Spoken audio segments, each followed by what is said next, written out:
It's my pleasure to introduce Professor Marian Sawyer tonight.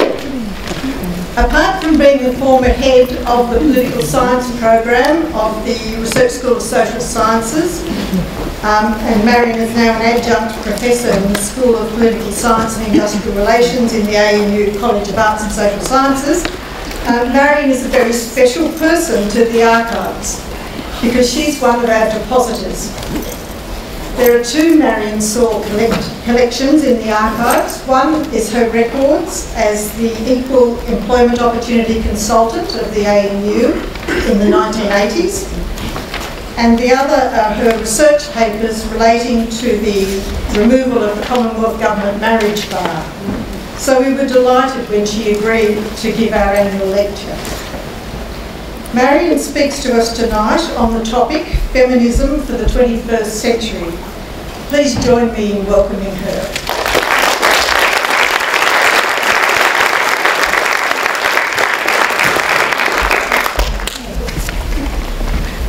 Thank you, Maggie. Now, can you hear me all right? I've got a rather croaky voice tonight. Not really. We need more sound. Okay, is this better now? Yeah. Okay. Well, thank you, Maggie, and thank you, ANU Archives and friends of the Noel Butler Archives for the honour of presenting this 11th annual archive lecture. First, let me also acknowledge the traditional owners of the land on which we are meeting and to pay my respects to their elders past and present. In my lecture tonight, I shall be traversing some of the ways in which feminism has been represented in the media over the past century or so. This will include observation of how the media framing of feminism has influenced attitudes, including the attitudes of women's movement activists themselves, as well as being a barrier to recruitment, of course. I shall point to the much truer picture of feminist activity that can be extracted from government and non-government archives like the Noel Butler Archives. I shall finish by looking at the opportunities provided by social media to sustain feminist perspectives and to provide a response to the bad press that feminism has so often received.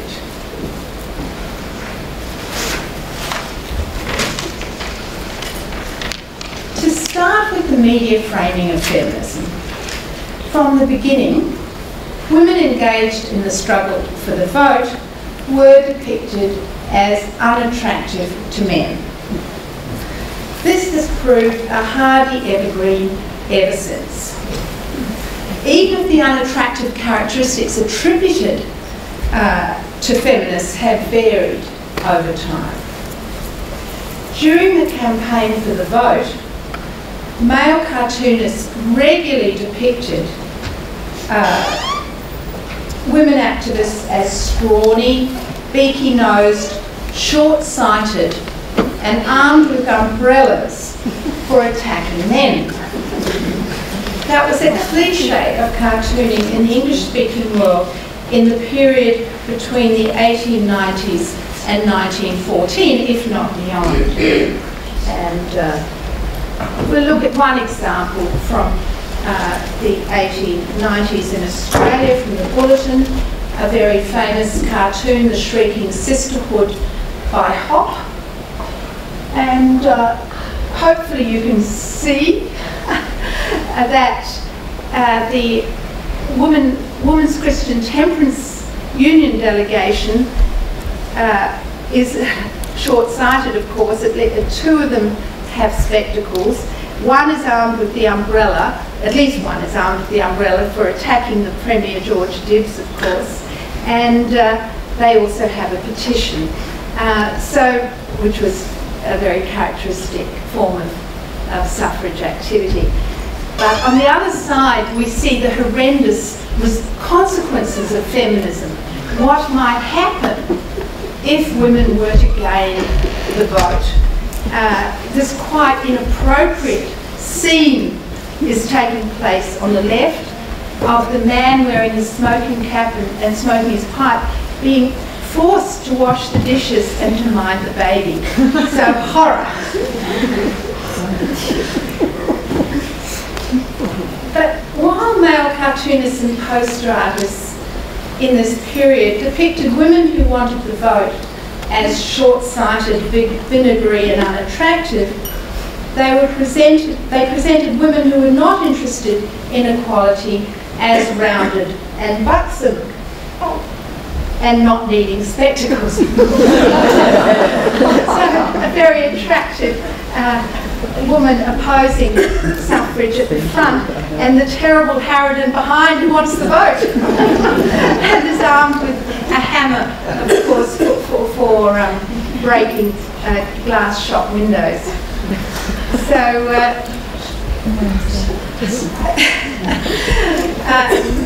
this is a regular, an evergreen. Wanting equality, being a feminist, means unattractiveness. The association of campaigning for equality with lack of sexual attractiveness was a very useful way of discouraging women from joining the cause. John Stuart Mill acknowledged the effectiveness of this tactic when he wrote of the value of countering it by having pretty women as suffrage lecturers. This, he thought, would persuade young women that joining the suffrage movement would not unsex them or cost them a husband. So John Stuart Mill, being tactical in trying to garner support for his own suffrage amendment bill in the British Parliament. But a more forthright approach was soon to be taken by feminist artists who set up organisations like the Artists' Suffrage League and the Suffrage Atelier in London, and of course some of the feminist artists familiar to us, like Gloria Steinem, the artist who painted the Trust the Women banner, belong to these organisations. And thanks to them, the anti-feminist rather than the feminist became the butt of the joke. And what I'm going to show you is a product of the Suffrage Atelier in 1912, which shows the anti-feminist as an evil magician conjuring up these bogies, which are petticoat government, unwashed babes, and again, the unsexed woman. So this was in London, but back here in Australia, similar things have been happening to feminist activists.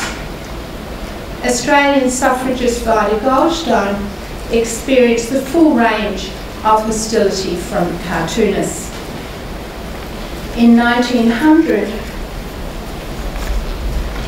Punch showed her trying to persuade the attractive women of the Anti-Female Suffrage League to try on a pair of men's trousers.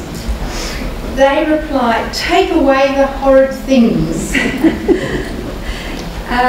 Now, this is not a characteristic cartoon of Vida Goldstein because she actually appears quite normal in this. She doesn't have spectacles and so on. But in the other depictions of her at the time, she certainly was given all these supposedly unattractive characteristics. When she nominated for the Senate in 1903, for example, she was given both spectacles and trousers by the Bulletin and shown climbing up a ladder to get to the top of the pole. Punch, on the other hand, depicted her being carried into Parliament by women and accompanied by a bespectacled chaperone who was beating the whip with her umbrella. So, you know, these stock characteristics come up again and again. journalists who actually attended Goldstein's political meetings or who interviewed her were amazed to find that she was not at all mannish, that she was humorous, nice to look at and well dressed, even if she refused to wear a train while outdoors and her skirt cleared the ground. This was not the image that had been provided by cartoonists. As one journalist wrote after interviewing her, quote, "If we believe the artist of the Illustrated Weekly, the typical advocate of women's rights is tall, gaunt, goggled, and hideously attired in semi-masculine garments. Miss Vida Goldstein has none of these attributes. Well, what a surprise. Here she is. A very attractive young woman, but not as depicted in the press of the day, or at least by cartoonists. More recently, women in politics have no longer been depicted just as assuming men's trousers. There is now an even more basic equation of political power with masculine attributes. At least one cartoonist has frequently depicted Prime Minister Julia Gillard as wearing a dildo. I am going to refrain, you may be relieved to know, from reproducing the more pornographic versions of these cartoons which Larry Pickering has been sending to federal parliamentarians. And neither am I going to show you the photoshopped nude images of the Prime Minister which have been circulating on the internet. You can see some of these in Anne Summers' recent lecture entitled "The Political Persecution of Australia's First Female Prime Minister." So I'm going to give you a vanilla version, I suppose, of this quite vile material which is circulating on the internet. In this version, the Prime Minister is only taking the strap-on dildo out of her desk drawer in preparation for negotiations with Andrew Wilkie. The vanilla version, but you know, it's probably worth familiarising yourselves with what is actually going on in terms of this very sexist denigration out there. At a press conference on the 23rd of August, the Prime Minister referred to the sexism of these images and the misogyny and nutjobs on the internet. While there is widespread concern, I think, amongst us normal people about that kind of misogyny, which has indeed been going viral on the internet, at least one Murdoch columnist recently dismissed such concern as being the result of, quote, feminist brainwashing over the past 40 years.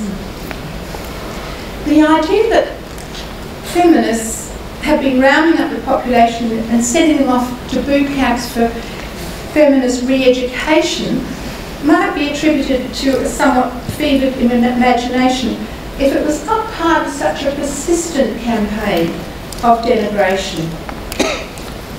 There's a Facebook page, needless to say, entitled "Julia Gillard, Australia's Worst Prime Minister," which has many images on it and very unpleasant commentary under those images, including a version of this image of Julia Gillard being sworn in as Prime Minister in 2010 by the Governor-General Quentin Bryce. This is just an aside that Quentin Bryce is wearing the purple corsage of the grandmother left to her, which she identified as a feminist symbol and which is now in the Museum of Australian Democracy. But the image of the Prime Minister being sworn in by the Governor-General has attracted very lewd suggestions as to what the Prime Minister and Governor-General might do next after this scene. So these things are out there. But it's not only conservative media that have negative reactions to the word feminism. Whether accepting media stereotypes of feminism or not, women's movement activists have often been ambivalent about the term. Clara Zetkin, widely regarded as the mother of the major annual feminist festival, International Women's Day, associated the term feminism with the class enemy. She believed that, quote, bourgeois feminists were seeking to lure working class women away from the class struggle, which might have been easy to do as the labour movement had been somewhat ambivalent about votes for women. So International Women's Day demonstrations were to show that women's rights were really a socialist cause, and naturally the posters featured socialist red. Oh, sorry, that was a lurker. It's one of my favourite images, but it shouldn't really have been there. The Tasmanian cabinet from February 1992. You can see this image looks very odd to us now. You know, the previous image, you know, is becoming more naturalised, perhaps. But this image is not so long ago, February 1992, with the swearing in by the Tasmanian governor of the Tasmanian cabinet. So not all that long ago. But I was really meaning to proceed to a very different image. No?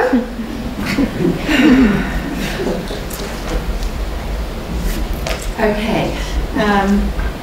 Sorry about this. This one. The famous poster advertising International Women's Day in Germany in 1914. And keep in mind this image because I'm going to show you what happened to this image a bit later.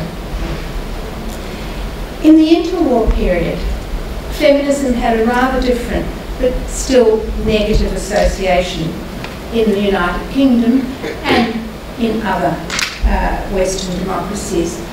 In the UK, one long-time activist, Ray Straight, she noted, modern young women know amazingly little of what life was like before the war, that is the First World War, and show a strong hostility to the word feminism and all which they imagine it to connote. They are nevertheless themselves the products of the women's movement, and the difficult and confusing conditions in which they live are partly due to the fact that it is in their generation that the changeover from the old to the new conception of the place of women in society is taking place. But while young women in the interwar period might have associated feminism with the out-of-date preoccupations of older women, mainstream women's groups like the UK National Council of Women avoided the unpopular feminist tag in order to maximise their membership. For these mainstream groups, there was a popular perception that feminism was hostile to the vocation of wife and mother. Vera Brittain, author of Testament of Youth and mother of politician Cabinet Minister Shirley Williams, wrote an article for the Manchester Guardian entitled The Bogey Feminist. In this was in 1928, she described how feminists were popularly perceived as, quote, spectacled, embittered women, disappointed, childless, dowdy and generally unloved. She herself had been denounced as a bespectacled spinster, clearly, quote, with strong feelings against the opposite sex, after she gave a public lecture suggesting women could now combine home and family with a career.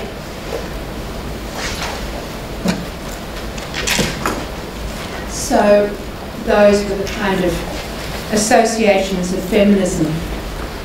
In Australia as well, feminism came to connote something old-fashioned and out of step with the times. An article in 1965 in the leading current affairs weekly, The Bulletin, no longer with us, claimed that feminism had no folk songs and hence was out of date compared with the new social movements that were beginning to appear. The author suggested that feminists had been made to seem ridiculous soon after the achievement of political rights. For example, the feminist club in King Street in Sydney was a pleasant backwater, while hardcore feminists clustered round the League of Women Voters. The Bulletin's label, hardcore feminist, referred to the separate organising and persistent advocacy of women's rights that had been maintained by organisations such as the League of Women Voters over decades. And you may, I suppose, recall that there were a lot of issues for feminists to continue activating around at this time in the 1960s. Women still didn't have equal rights to serve on juries, and you know, a whole raft of things like this. We had classified ads for jobs for men and boys and jobs for women and girls, and these were a very different order. So it was plenty for organisations such as the League of Women Voters to advocate around. Like other women's advocacy organisations, the League engaged in polite lobbying through letter writing and delegations to ministers and other authorities. Its newsletters served to maintain feminist discourses through hard times, presenting feminist perspectives on public affairs and affirming feminist values. This kind of activity and the associated friendship networks have been typical of how women's movements have operated over time. Of course, this activity can be traced through the archives, even when it has been obliterated by popular versions of Australian history. One of my favourite examples of the evidence of feminist activity is from the Cabinet records of 1961. In September of that year, the Menzies Cabinet had decided not to lift the bar on permanent employment of married women in the public service. The attitude of the government of the day was that lifting the bar might encourage married women to evade their domestic responsibilities. The bar was also supported, however, by the Administrative and Clerical Officers Association in the interests of their members. In October 1961, Cabinet revisited this issue, which it had decided only the month before. They decided that although the original decision should stand, that is, that the bar should not be lifted, in the election context, the line of comment should be that, quote, the question is one to which the government has been giving some consideration, but concerning which it has not yet come to a conclusion. Well, the reason for that second Cabinet decision was that bodies such as the Australian Federation of Women Voters conducted regular election surveys on attitudes of candidates to issues such as equal opportunity, equal pay and the bar to married women's employment. As the Cabinet Secretary, Sir John Bunting, put it in subsequent advice to the Prime Minister, while Cabinet had decided not to lift the marriage bar, it also decided to, quote, lie low for the time being, so as not to provoke the feminists and others. Okay? So I think this is a wonderful image of the Menzies Cabinet lying low so as not to provoke the feminists. And certainly it's not an image of feminists being quaint or ridiculous. My papers, as Maggie said, relating to the documentary history of the lifting of the Commonwealth marriage bar are available in the Noel Butland Marketplace. Despite this documentary record of the importance of continued feminist activity, it was common in the 1960s for public commentators and indeed social scientists to decry separate organising by women as something holding them back. Norman Mackenzie, brought to Australia by the Social Science Research Council to investigate the status of women, was very critical of the attitudes of sex antagonism and sex loyalty he associated with feminism. As an aside, when queried by the Sydney Morning Herald about the choice of a male author from overseas to undertake the study of women in Australian society, he responded that the study needed someone who was neither a woman nor an Australian for it to be a fair analysis. Mackenzie's masculine objectivity did not prevent him from being heartened to find, quote, evidence that the older forms of women's organisations are losing their appeal and finding it hard to sustain their numbers. He concluded this might well be due to the fact that younger women with more education and a wider experience of employment are not so much interested in women's questions. Well, this is a fine example, I suggest, of the disastrously wrong predictions that social scientists are prone to make. We tend to be much better at predicting the past. With only a few years, there was to be a great resurgence of women's organising to the general delight of those who had kept the flame alive during hard times. So,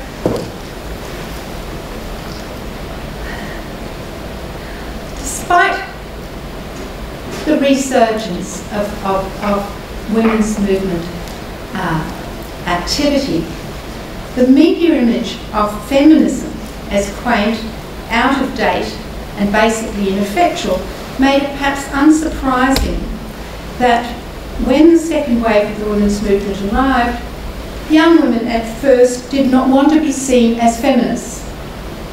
They saw themselves instead as liberationists. Their vocabulary was one of the features that distinguished them from their predecessors, along with their concern for formal meeting procedures and their attitude to sex, which was liberated and very different from that of earlier generations of feminist activists. Gisela Kaplan notes that the Australian women's liberation groups of the 1970s spurned the word feminist as insulting and old-fashioned. And Anne Summers also recalls that in the mid-1970s, quote, to our consternation, the term feminist was starting to appear more and more in the American publications. It was not one we could identify with. We were liberationists. Granted, the term was rather clumsy, its meaning was far from clear, and it was easily lampooned, but at least it signified that we were modern and forward-looking. Feminist was so old-fashioned. To us, it conjured up elderly ladies with umbrellas who had fought for the vote and then campaigned to close the pubs. In our ignorance, we believed they were all wowsers and Puritans, nothing like us. So in the early 1970s, the women's movement was the women's liberation movement and not the feminist movement. It was a radical movement like the colonial liberation movements with which many of its founders identified. Ironically, media imagery associated with women's liberation and some of its own iconography was soon appropriated to depict feminism. Much of the world became aware of the arrival of the second wave of the women's movement through media coverage of a disruptive 1968 protest against the Miss America contest. A freedom trash can was planned where bras, girdles, stiletto-heeled shoes, hair curlers and other instruments of torture could be dumped. A sympathetic journalist added flames in her article for the New York Post, thinking that the analogy with the burning of draft cards, this is, you know, the period of the Vietnam War, would give the event added gravitas. This gave rise to the headline that went around the world of bra burners and Miss America. The alliteration of bra burning and the image it conjured up became so pervasive in the media that even many women's movement activists came to believe that some bras must have been burned somewhere by somebody. And feminists everywhere came to be dismissed as bra burners. In 1972, the then Liberal Treasurer, Billy Snedden, responded to the Women's Electoral Lobby federal election survey of that year by advising that, quote, burning a bra seems unlikely to be a high recommendation for selection for executive office. Which he was about to lose, of course. Another symbolic element of the Miss America protest, this time a genuine one, was quickly appropriated by women's liberation groups around the world. It was the image of a clenched fist within Venus's hand mirror, the latter being the symbol used in biology to denote female. The inclusion of a fist within a female symbol provided a visual jolt, together with its reproduction in, quote, menstrual red, the name used by Robin Morgan to deter appropriation by lipstick manufacturers. Oops. Okay, so this is the image, the icon, still being used by the Norwegian Women's Front in 2008. The clenched fist symbol, as I said, was still being used in 2008, the year that the Norwegian Women's Front finally achieved one of their goals, which was to criminalise the purchase of sexual services. In the same year, however, the Canberra Rape Crisis Service, one of the hundreds of feminist women's services that exist in Australia today, ceased using it, believing it was now too confrontational. Meanwhile, many versions of the symbol without the radical fist were popularised in the 1970s and became associated with feminism, whether incorporating the name of an organisation or otherwise. Here is the Women's Electoral Lobby version, and this beautiful banner has both what had become feminist colours and the women's liberation symbol without the radical fist.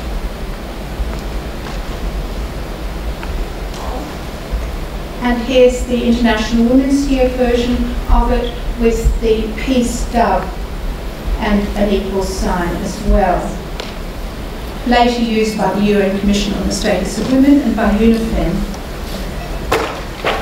The modification of the symbol reflected the shift from the mid-1970s from the use of the term women's liberation to the revival of the term feminism. Anne Herthos has described this transition as a sign of the women's movement's constant change and adaptation. The more left-identified term women's liberation was being replaced by the more all-embracing term feminism. In the US, Gloria Steinem was winning converts to the women's movement from both the city and the suburbs with her wit and style. As she put it, women have two choices. Either she's a feminist or she's a masochist. In Australia, Women's Electoral Lobby had emerged out of women's liberation in 1972 as an organisation focused on achieving policy reform.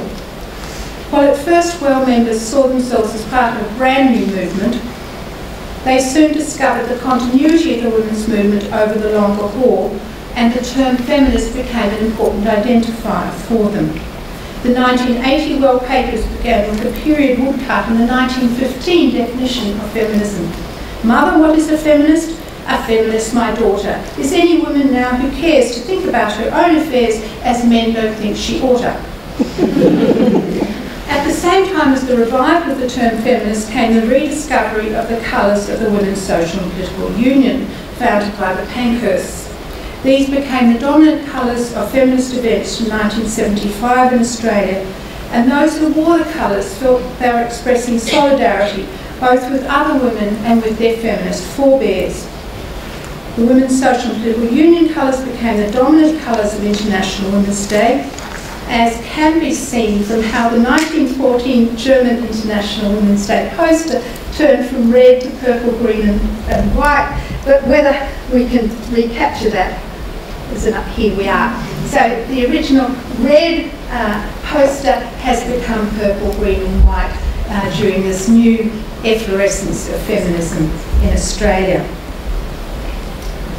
As noted, however, the term feminist was to fall out of favour again among young women in the 1990s.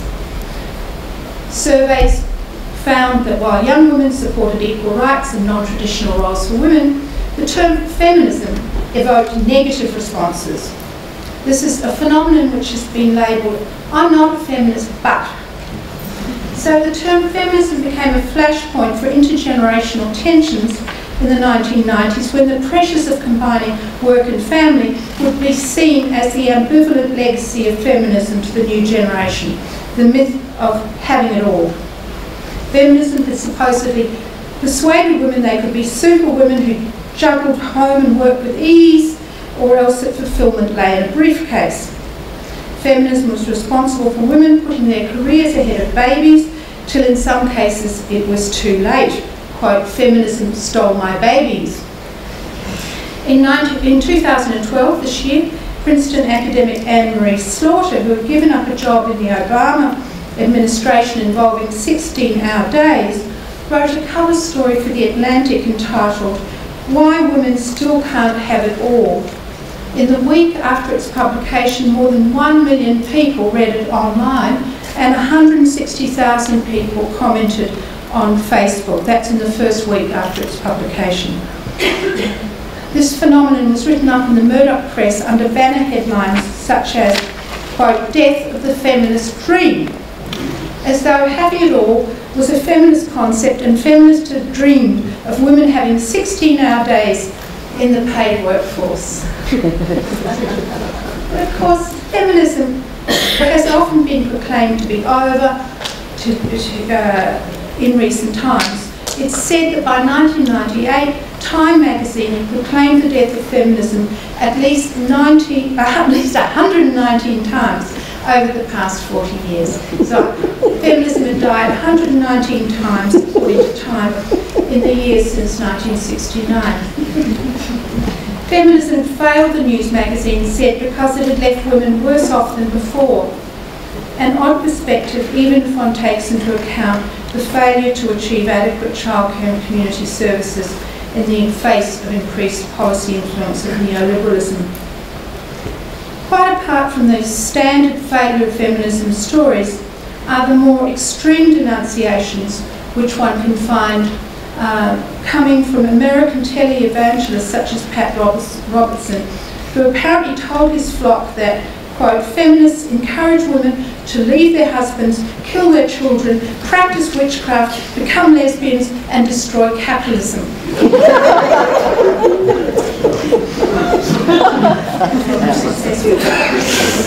As with the first wave, there are also the media stereotypes of feminists as sexually unattractive. Sarah Madison, for example, found when she was convener of Younger Well in New South Wales that media images of feminists depicted them as ugly, hairy legs, separatists, man-hating and fat, and that those kinds of images were a barrier to the recruitment of young women. The images were different from the scrawny, bespectacled and beaky-nosed images of the suffragists, but they carried the same message. Challenging the gender order made women unattractive. In London, the leading women's rights advocacy organisation, the Fawcett Society, explained in 2005 that it rarely used the term feminism because, quote, "it was perceived negatively in focus groups." Eventually, women's organisations in the US, the UK and Australia started to respond to this media denigration. In the US, the Feminist Majority Foundation sponsored a feminist expo in 2000 involving almost 600 organisations. The foundation became the publisher of Ms magazine in 2001. but also took to social networking by organising YouTube celebrity endorsements of feminism and the wearing of "This is what a feminist looks like" t-shirts by a diverse range of men and women. In Australia, the YWCA took a lead in a similar promotion, while in the UK, the Fawcett Society, which had previously avoided the term feminism because of the results of focus groups, now reinvented itself with a slogan saying, "Reclaim the F word." And it also had t-shirts. The Fawcett Society, closing the gaps since 1866, now reinvented itself not only by using the F word again, but by using the term third wave feminism, which was meant to indicate that a feminism that was pro-sex, which might include men, and which was sensitive to forms of difference that intersected with gender. Whether those were characteristics that in fact differentiated third wave from second wave feminism was a moot point, and owed much to the ways in which the feminism of the 1970s had been reconstructed in the 1990s. In the US, a high point in the reclamation of feminism was the cover of Ms. Magazine in January 2009, showing President Barack Obama revealing "This is what a feminist looks like" t-shirt under his suit. We may have to, there we go. So there's Barack Obama on the front of Ms. Magazine in January 2009. They did come in for some criticism because it looked as though Barack Obama was Superman rather than having a superwoman on the cover. But anyway, this is what a feminist looks like. 2009 was also the year when the Dalai Lama declared himself to be a feminist. This campaign to reclaim feminism is continuing in 2012. In Sydney, the F Collective has embarked on a blog project to showcase on a weekly basis other organisations and people who are part of a movement that is alive and kicking patriarchy in the arse. Gender students at Duke University in the US have invited contributions to a Who Needs Feminism blog, which attracted 3,000 testimonials from women and some men in the first 4 months. Feminist communities thrive on the internet, and they present lively and humorous counterpoints to the kind of depictions of feminism found in the mainstream media, particularly in the work of Murdoch columnists, I'm afraid. Typical of the effective use of humour is the social networking campaign Wrecking the Joint, which has been conducted earlier this month. This was a response to talkback radio host Alan Jones, who had criticised the Prime Minister's commitment of funds to Pacific Island states to assist the entry of women into public decision-making. The Pacific Islands have fewer women in Parliament than any other part of the world, including the Arab region. Jones' knockdown argument against this commitment to the Pacific Islands was that women in Australia were wrecking the joint, and he listed Julia Gillard, Clover Moore and Christine Nixon. So from that point, the Wrecking the Joint response took off on Twitter, Facebook and YouTube, so I recommend you have a look at that. To conclude, feminism has really had a good press in the mainstream media. Younger women have often been put off feminism by these media constructions and ideas that feminism is the realm of the unattractive and those who are anti-men, or that feminism is responsible for the pressures involved in combining career and family. Feminism has continued to adapt and evolve despite this bad press. This can be seen from the logo of UN Women, if only we could move towards it. There we go. The new United Nations Agency for Women. As you can see from the logo, the radical fist of women's liberation has disappeared, along with the dove from International Women's Year. But the hope of equality for women is still encapsulated in the logo of this new United Nations Agency. Moreover, the new communication technologies available in the 21st century mean that feminists now have the resources at their fingertips to respond to bad media and to make sexist commentary rather than feminists the butt of humour. Just take a look at some of the Australian feminist blogs, whether that's Hoyden About Town or Feminist Carnival Down Under or whatever. There's masses of them, and you know, it's encouraging really. We already had fine feminist cartoonists. Now they are online, along with all those other young feminists who are wrecking the joint, or as the F Collective says, kicking patriarchy up the arse. Thank you.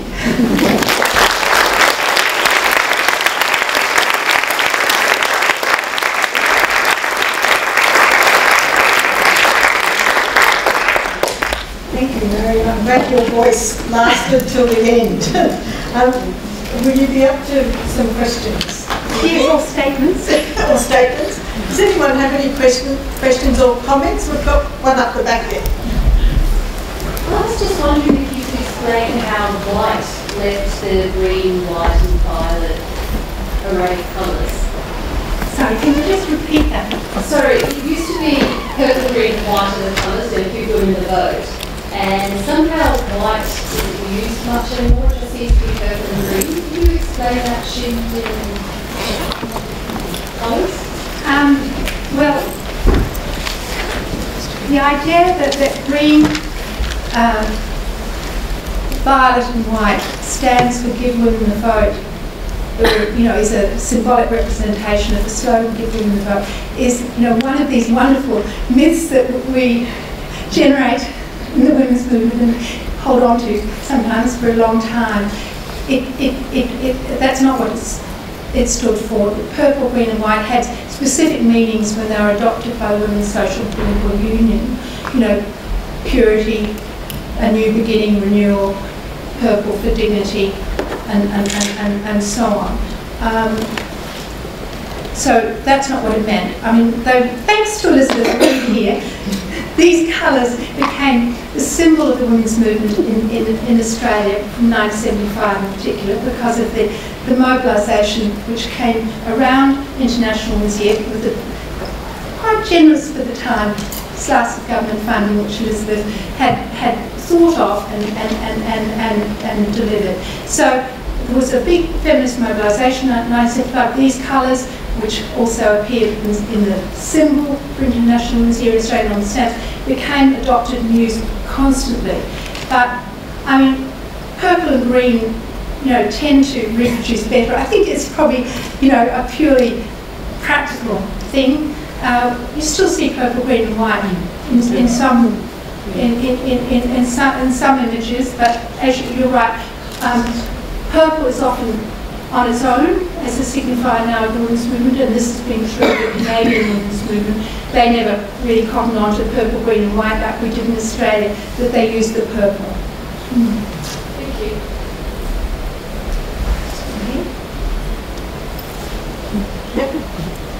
Thank you. I'm from Indonesia, and I want to ask you, because from your talk, it seems like it's very obvious that feminist is depicted as all the bad things, and in the Indonesian context, we are now discussing about the draft bill or gender equality, and of course many Islamic groups and others really doesn't want this to be established, and I want to ask you, should we always use the term gender or feminist in any documentation or any drafting of bill or policy, if the community would be against it? So should we soften the word or not use the term gender, but our goal and policy and program will be established, and that would be good for gender equality? I mean, I think that, you know, the message is more important than the words. I mean, I think that feminist values and the goal of of gender equality is more important than the words in which it's wrapped. And you know, if the word gender is a barrier to acceptance of that message and those values, well, you know, why use it? But I'm not an Indonesian specialist. We just have one there. Me? Yeah. Hi. I was wondering if you had any particular suggestions or strategies on how to sort of bridge the gap that we might see forming between second-wave feminists of yesteryear who have lots of history and lots of ideas and perhaps even power and influence now, and the sort of young feminists now, perhaps what we might call the third wave or the fourth wave or whatever you want to call it, who are full of energy and enthusiasm, and how we can work together to actually see continued change. I mean, I think that's happening through organisations such as Electoral. I mean, I think it's happening through organisations such as the YWCA. It's good that it's represented here today. I mean, and probably there are other people in the audience who can say how that kind of intergenerational, you know, collaboration is happening through women's movements or organisations now. I mean, you know, just because young feminists are better at using social networking than some of us older feminists doesn't mean to say that there can't be extremely fruitful collaboration. I think we might stop there with the questions. I can see that Marian's struggling. But we've got refreshments in the foyer, so if you have a particular question for Marian, you might like to approach her there. I'll just now call on Mark Wilson, who's President of the Friends of the Knowledge and Archive Centre, to thank Marian. Taking more than 25 seconds. Thank you very much, Marian, for an expansive and very much thought-provoking talk, and for struggling through with your voice. I appreciate that very much. We've got a small but heavy memento.